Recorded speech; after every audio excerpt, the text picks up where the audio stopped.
Welcome to the MTBC Telling Our Stories podcast. I am your host, the Associate Pastor here at Mount Tabor Baptist Church, Daniel Nally. And this podcast is us here at MTBC at Mount Tabor sharing our stories. I hope you enjoy your time as you listen to the testimonies and the stories of people of our church. And I hope you share these stories with friends, people that are hurting, people that need encouragement. So let's give a listen to our story for the day.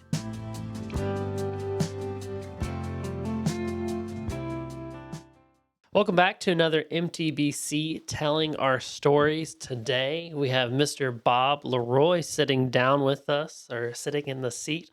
Mr. Bob, I appreciate you coming and spending time with me, you and Miss Kay. You'll see Miss Kay video at some point. I don't know which one will go first. But anyways, thank you for sitting down with us. Well, I appreciate you having us. Yeah. So before we really dive into your story of how you met Jesus, I want the people to know kind of who you are, things that you enjoy, whether it be hobbies, family, things like that. And so would you go ahead and share a little bit about your life? Well, my wife, Kay, and we have two boys, Mm-hmm. Alan and Michael, both of them in their 40s, Mm-hmm. and busy as they can be with their life. Yep. But it's, just hobbies, more about sports and just going, to Clemson Mm-hmm. and seeing football and basketball and baseball and, Mm-hmm. Following different things. I've been involved in sports all my life. So it's just been Mm-hmm. one thing that, I enjoy. Yeah. Yeah. So, and you said sports all your life. Obviously, you played at everything, but you also coached for many years. Well, how long were you coach? I coached basketball for about 34 years, Mm-hmm. football for 40, and off and on baseball maybe about 10. Okay. Now, here's the real question.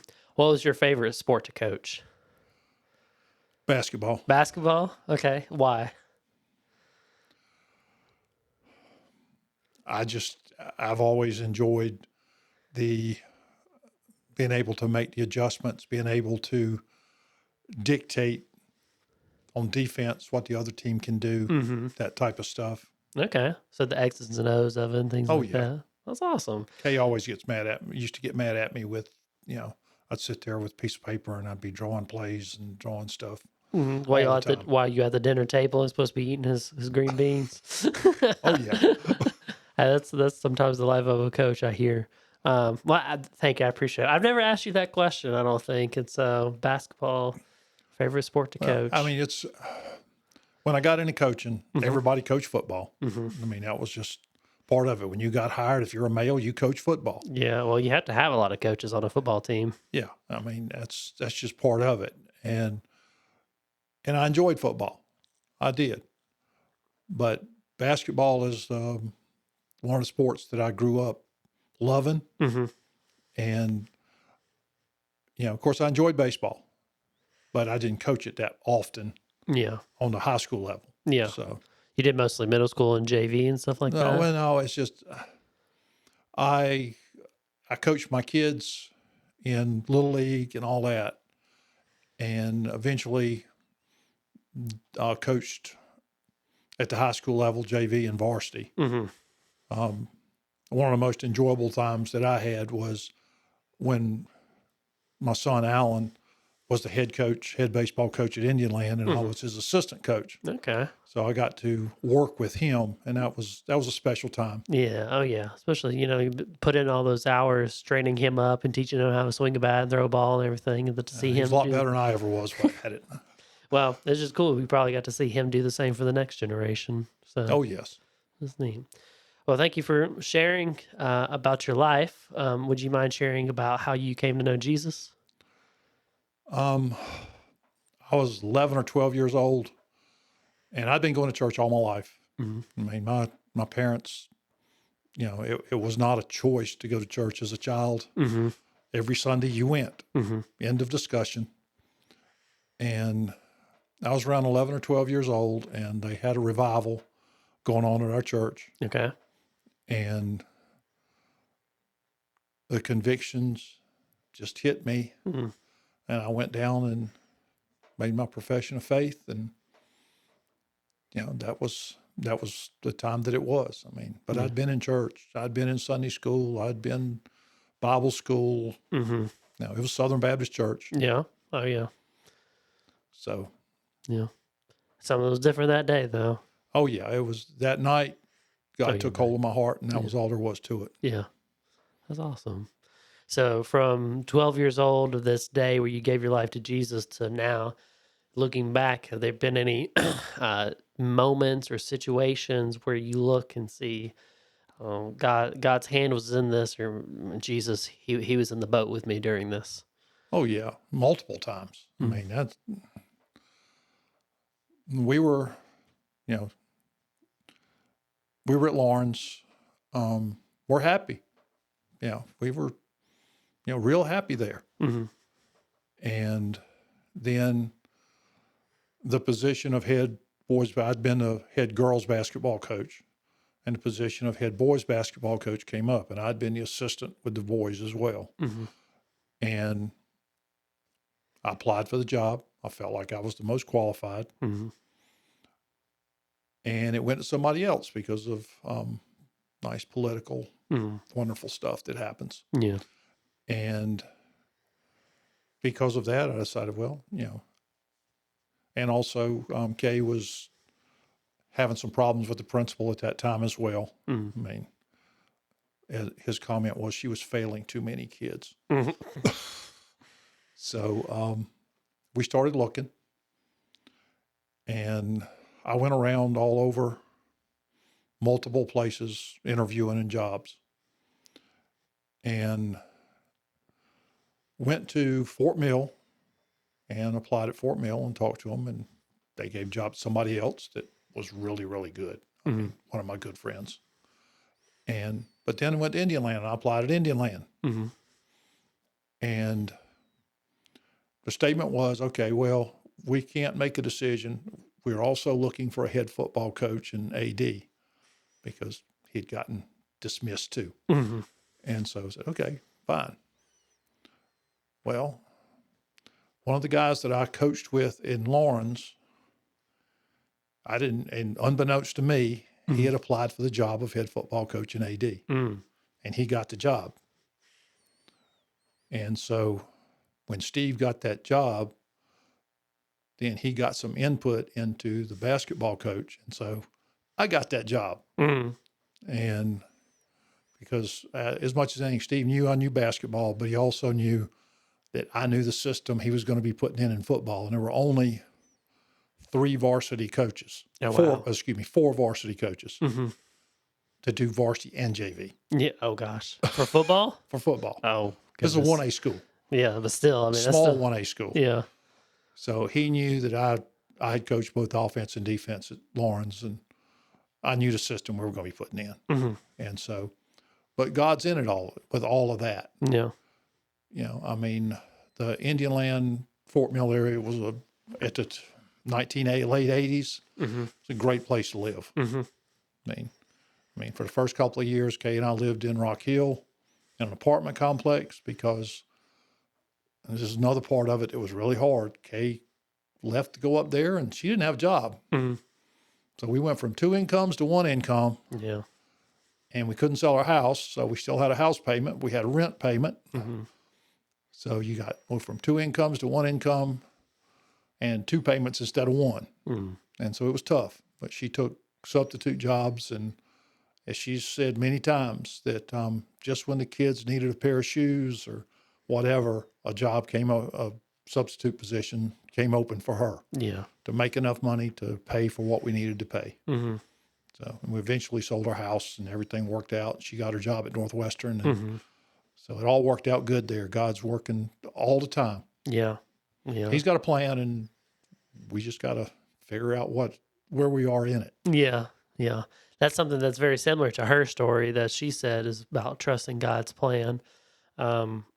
It's interesting to hear about trusting even when you don't know if you can afford some new pair of shoes for your kids, or what is the next meal going to be. Those questions that I think bog us down a lot are really worry and stress us out.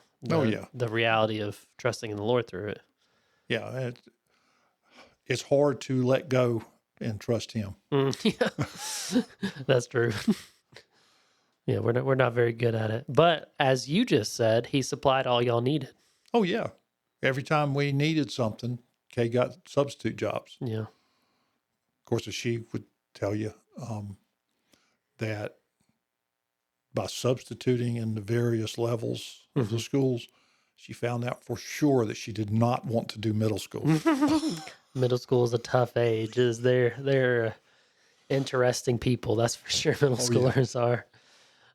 But I mean, I hear a lot of the Lord working in the background in your life is what I'm hearing. You talk about that you're applying for these positions and looking for a job, and way back here, even without you knowing, he's already working. He's already bringing in this person that knows who you are and knows the character you have and the coaching expertise that you have and things like that. Even in moving and transitions, it sounds like the same thing, that God was working in the background in your life. Oh, yeah.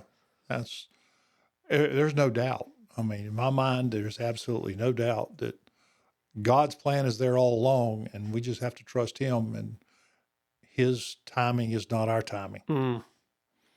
Yeah, we need to write that one down somewhere. His timing is not our timing, because that's probably, that may be the hardest part of it all. Oh, yeah. Right? Is that Definitely. we are experiencing something and we want it fixed now.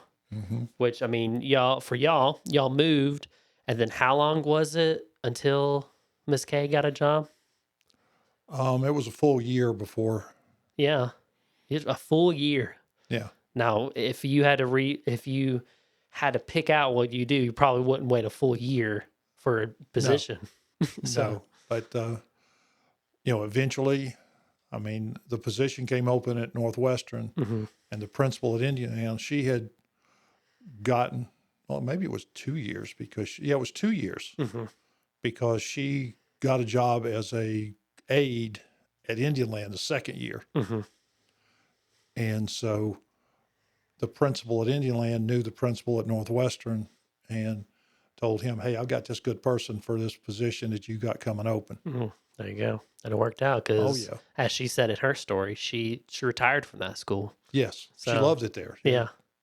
So, got to trust in the Lord with his plan with that. Oh, yeah.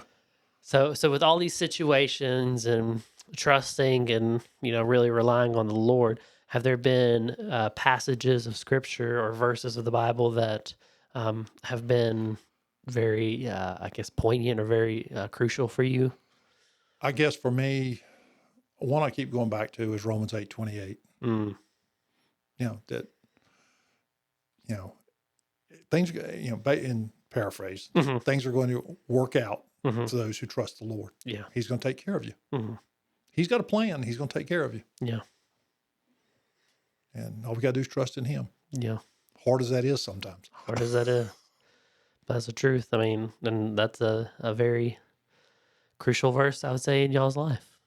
Trusting in him and in these situations and moves and job change and waiting through it all. So the Romans 8:28, trust in the Lord.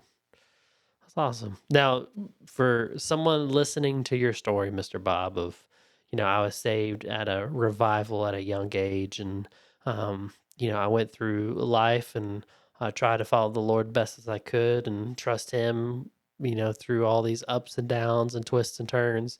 What is one thing you want, whoever listens to your story, one thing you want them to know about Jesus if they listen to this? Jesus always is there for you. He's got a plan for your life. And our job is simply to follow him and do the best that we can. I can't pretend that I do everything right and I do everything good, because I mess up a lot. But he's always there. And he's got the overall plan, just like you were talking about earlier. We may not see it and we may want it right now, but he's got a plan worked out. And we just have to try to follow it to the best we can and do what he would want us to do. Yeah, that's a good word. Good word for us all to remember. Well, Mr. Bob, you have any other last things you want to say or things you want to point out? Just that I appreciate Mount Tabor and all the people of this church. Mm. From the first time that Kay and I walked in the doors, we were welcomed. Mm. It's such a loving, wonderful group of people who care for you, and that the word is preached here every doggone Sunday and Wednesday, and that we appreciate all that people have done for us and accepted us and helped us because we love it here. Yeah, I appreciate that. And I want to say I appreciate y'all for paying that forward, because when I'm going around and shaking hands and talking to visitors, I definitely see y'all doing the same. Put y'all's Bibles down in y'all's side spot right there in the pew, and then I see y'all go and talk to people in your area and go welcome visitors. So y'all are doing the same thing that brought y'all here, really. Well, in my opinion, that's what you're supposed to do. Is you're supposed to make people welcome, and we know what it's like to walk in and be the stranger. Yep. Because when we came into this church, Jeff and Jenny would have been the only two people that we had any relationship with whatsoever. So, it was, we know what it feels like to walk in and you don't know anybody. Yeah. It's almost like being the new kid at school sometimes. And this isn't the first. I mean, when we went to Indian Land, Pleasant Valley, we didn't know a soul at that church either when we went there. So we know what that's like. And it was very similar to this one. It was very welcoming, very wonderful church as well. I appreciate that. Well, for anyone sitting here, if you would ever walk through the doors of Mount Tabor Baptist Church, we got a few people that want to say hey and know what it feels like to be the new one. Mr. Bob, I appreciate you sitting down with me and sharing your heart and your story of what Jesus has done, and really the story of what it means to trust God even when we can't see what he's doing. So I want to say thank you again. I just appreciate, thank you for all you're doing with this. Yeah. Well, we look forward to see what your story will do and how it encourage others. So we will see whose story is next that we hear. That's wonderful.